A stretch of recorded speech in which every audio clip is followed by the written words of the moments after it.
Fantasy basketball is all fun and games until someone gets injured and you're left scouring the waiver wire in the middle of the night. Coming at you live from the playroom, it's Sophia with the Decoded Arena. So today we're talking about fantasy basketball, the good and the bad. So let's start with the good. I think it's such a good way to keep in touch with friends, especially those who you don't live near anymore.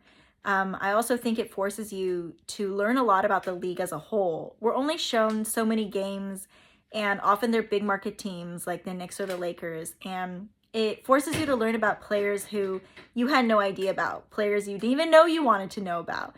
And I also think it helps us know who's actually consistently producing and inversely who isn't consistent. And you kind of just learn about players from smaller market teams and also players who might be coming up.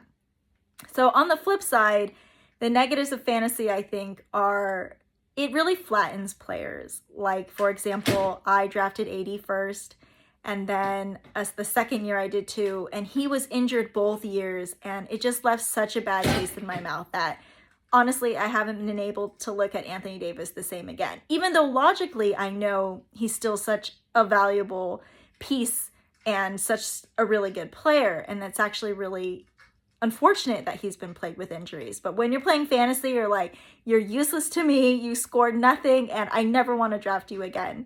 Another thing is I think it can be a bit of a time sink. I love playing it, but then you get obsessed. I was obsessed. I was trying to do all kinds of math. I was patrolling that waiver wire like it was my job. And, you know, ultimately, I really loved playing it. I don't have that much time for it now, but I still think it's really good. We just have to know that the players are more than the numbers that we see.